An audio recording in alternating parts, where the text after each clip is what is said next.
The rain came down in sheets, hammering the cracked pavement of East Side's forgotten streets. Neon signs flickered, their buzz drowned by the storm's relentless roar. People hurried past, heads bowed, clutching umbrellas in dreams of warmth. No one noticed the old woman. She stood in the alley's mouth, her frail frame swallowed by a tattered coat, her silver hair plastered to her face. Her eyes, sharp and unyielding, scanned the crowd, searching for something. Or someone. 17-year-old. Marcus Tate wasn't supposed to be here. He'd promised his mom he'd head straight home after his shift at the diner, but the shortcut through East Side's maze of alleys was faster. His sneakers splashed through puddles, his hoodie soaked through. He was halfway down the block when he saw her. She wasn't moving, just standing there, like a ghost tethered to the shadows. Marcus slowed, his breath catching. Something about her didn't sit right. She wasn't begging, wasn't muttering to herself like the folks he usually saw out here. She was watching. "Hey, you okay?" he called, his voice barely cutting through the rain. No answer. He glanced around. Empty street, no one to witness whatever this was. His gut screamed to keep walking, but his feet didn't listen. He stepped closer. "Ma'am? You need help?" Her head turned, slow and deliberate. Those eyes locked onto him, piercing, like they could see straight through to his bones. "You're late," she said, her voice low, almost lost in the storm. Marcus blinked. "Late? Lady, I don't even know you." He forced a laugh, but it came out shaky. The air felt heavier now, like the rain was pressing down on him. She didn't smile, didn't flinch. "You're the one," she said, her words carrying a weight Marcus couldn't place. "I've been waiting." He took a step back, his heart kicking up a notch. "Look, I ain't got time for this. You need a shelter or something, I can point you."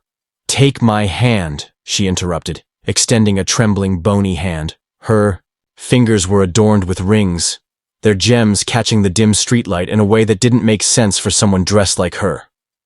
Diamonds? In this alley? Marcus hesitated.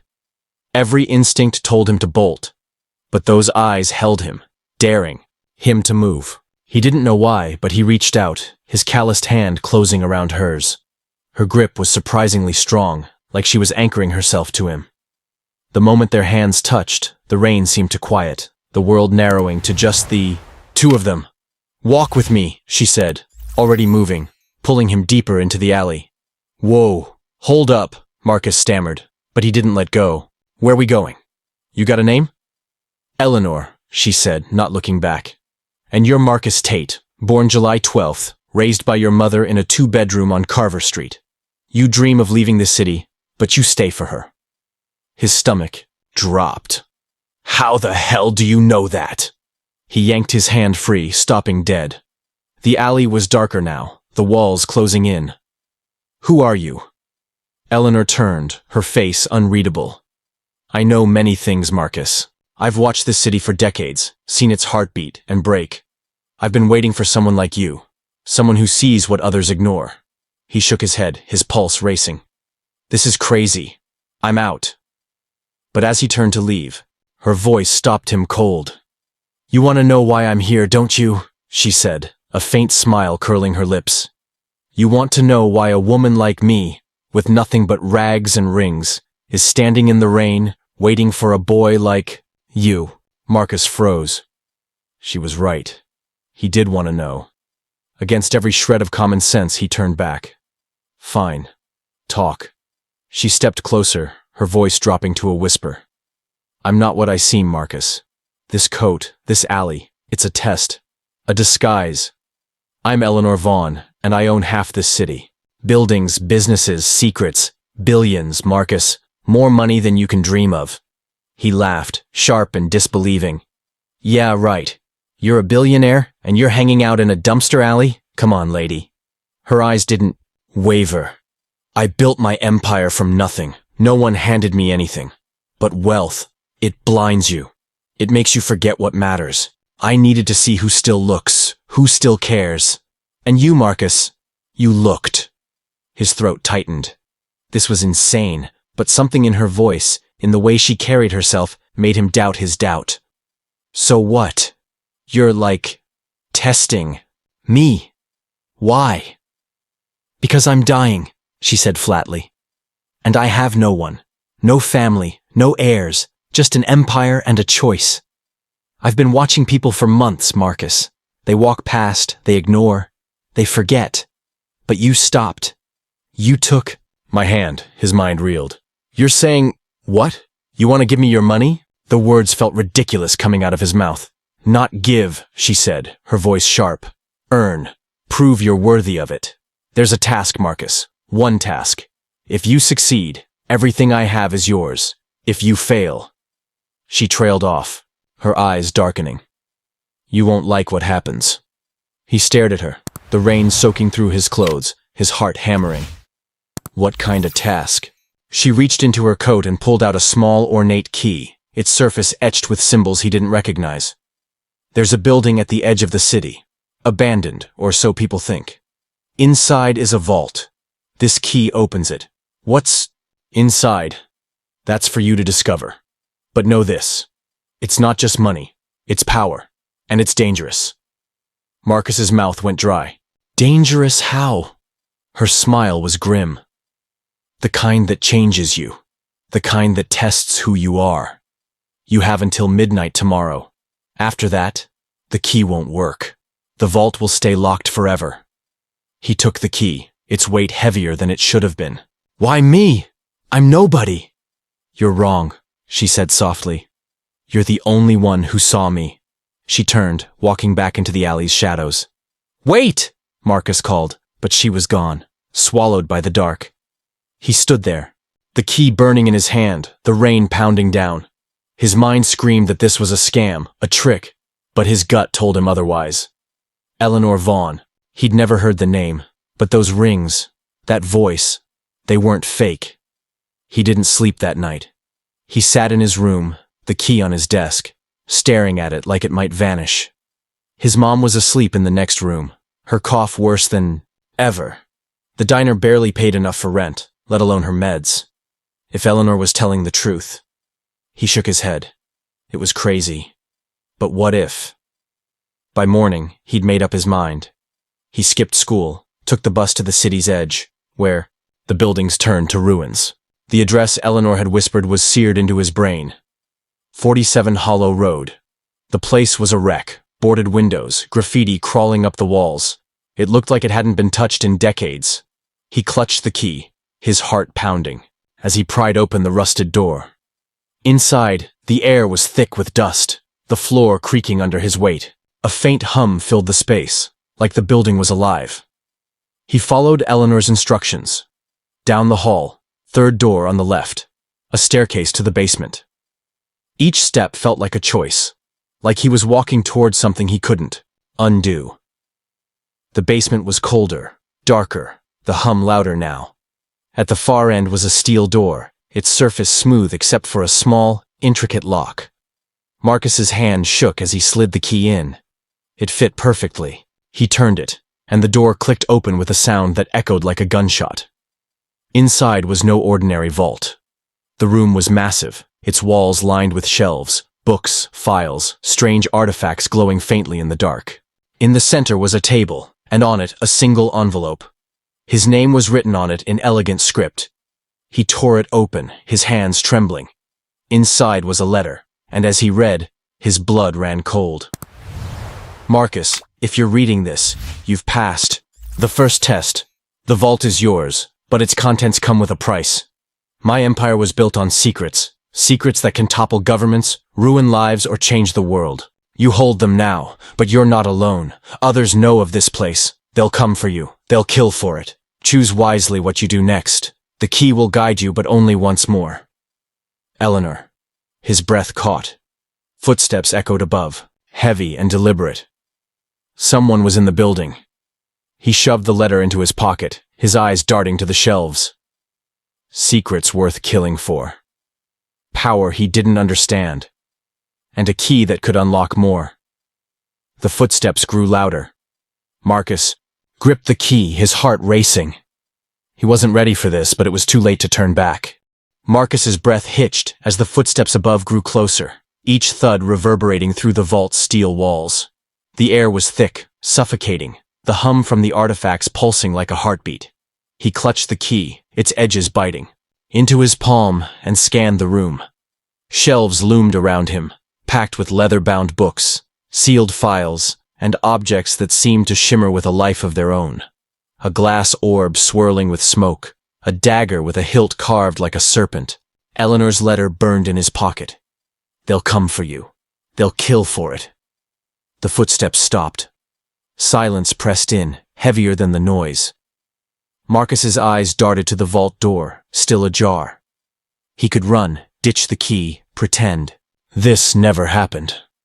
But the image of his mom's tired face, her cough rattling through their cramped apartment, anchored him. If Eleanor was telling the truth, this could change everything. If she wasn't, he didn't want to think about it. A low creak snapped him back. The staircase.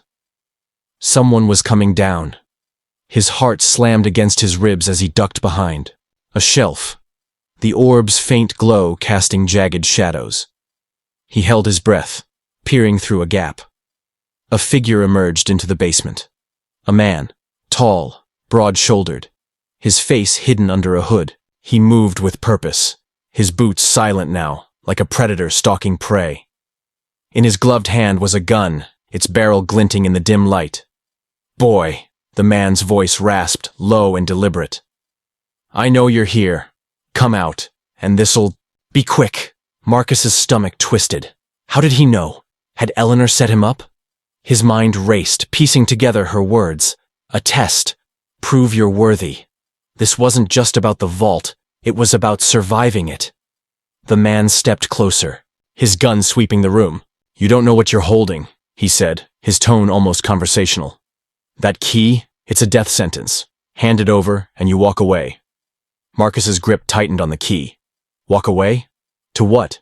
Scraping by, watching his mom fade? No. He wasn't giving up. Not yet. His eyes flicked to the table where the envelope had been. Next to it was a small brass box, its lid etched with the same symbols as the key. Something about it called to him, like a whisper in his head. The man was closer now, his shadow stretching across the floor. Marcus had seconds. He crept along the shelf, his sneakers silent on the concrete. The brass box was a gamble, but it was all he had. He reached for it, his fingers brushing the cold metal. The hum in the room spiked, sharp and electric, and the man froze. "You touched it, didn't you?" The man snarled, spinning toward the table. "Stupid kid." Marcus didn't wait. He grabbed the box and bolted for the vault door, his pulse roaring in his ears. The man shouted, his gun barking a shot that ricocheted off the steel wall. Marcus dove through the door, slamming it shut behind him. The lock clicked, the key still in his hand. For a moment, there was silence. Then a muffled curse and the sound of metal scraping, like the man was trying to pry the door open. Marcus didn't stick around. He sprinted up the stairs, the brass box tucked under his arm, its weight heavier than it looked. The building was a labyrinth, its halls twisting and turning, but he kept moving, driven by adrenaline and fear. The letter's words echoed, "The key will guide you, but only once more." Outside, the city was still, the rain gone, leaving a damp chill in the air. Marcus didn't stop until he was blocks away, ducked into an alley behind a shuttered bodega. His chest heaved as he sank to the ground, the box in his lap. His hands shook as he opened it. Inside was a single object. A pendant. Its chain silver, its stone black and pulsing faintly, like a heartbeat. Tucked beneath it was a note, smaller than the letter, in Eleanor's handwriting. "Find the second lock. Trust no one. The stone will show you." He stared at the pendant, its glow hypnotic. The key hung heavy around his neck now, tied with a cord he'd found in his pocket. He didn't know what the stone was, or what lock it meant, but he felt it. The pull, the weight of something, bigger than him. Eleanor's empire wasn't just money. It was something else, something alive. The next day was a blur. Marcus didn't go home. He couldn't. Not with that man out there. Maybe others. He moved through the city, sticking to shadows, the pendant, hidden under his hoodie. Every noise made him jump, Every stranger's glance felt like a threat. He tried to research Eleanor Vaughn on a library computer but found nothing. No records, no mentions. It was like she didn't exist. Yet her words, her voice were burned into him. By dusk he was exhausted, his stomach growling, his mind fraying. He sat on a park bench, the pendant in his hand. Its glow stronger now, almost warm. The stone will show you. He held it up, letting it catch the fading light. For a moment, nothing happened. Then the stone flared, a beam of light shooting out, faint but unmistakable, pointing across the park toward an old stone archway covered in ivy. Marcus's breath caught. He followed the light, his steps cautious. The archway was ancient, its carvings worn but intricate, matching the symbols on the key. At its base was a small hidden panel, barely visible unless you knew to look. His hands trembled as he pressed the key into a slot that seemed made for it. The panel clicked, and a section of the arch slid open, revealing a narrow tunnel descending into darkness. He hesitated. This was it. The second lock. But the man's voice echoed in his head. A death sentence. He thought of Eleanor, her piercing eyes, her challenge. He thought of his mom, her sacrifices. He stepped inside. The tunnel was cold, its walls slick with moisture. The pendant's glow lit his way, guiding him deeper until he reached a chamber. It was small, its walls bare except for a single pedestal. On it sat a book, its cover black, its pages edged in gold. The pendant's light pulsed faster, urging him forward. He opened the book, and his blood ran cold. It wasn't a book, it was a ledger. Names, dates, deals, politicians, CEOs, criminals, secrets that could burn the city to the ground. And at the end, a single entry. Marcus Tate. Chosen. July 12th, 2007. His birthday. His name. Written years before he'd met Eleanor. A noise behind him made him spin. The man from the vault stood in the tunnel's mouth, his gun raised, his hood gone now. His face was scarred, his eyes cold. "You're smarter than I thought," he said. "But you're out of time." Marcus's heart raced. "Who are you? Why do you want this?" The man smirked. "Eleanor's guard dog. She built her empire, but I kept it safe, kept her secrets. She thought you were worthy, but you're just a kid. Hand it over. The key, the book, all of it." Marcus's mind raced. The pendant burned against his chest, its glow flaring. He didn't know why, but he trusted it. "No," he said, his voice steady. "She chose me." The man laughed, raising the gun. "Wrong answer."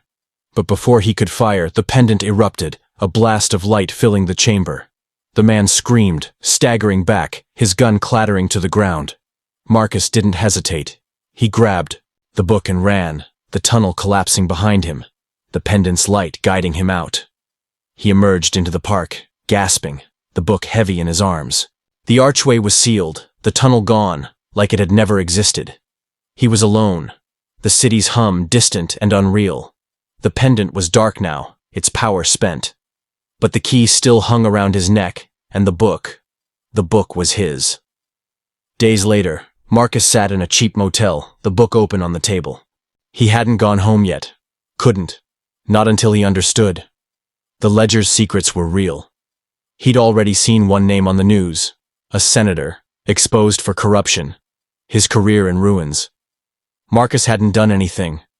But the book had. It was alive, like the pendant, like the key.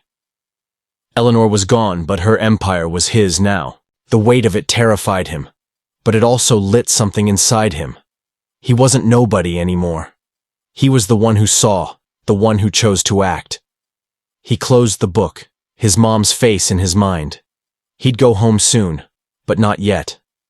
There were more locks, more secrets, and he'd find them. The key would guide him one last time.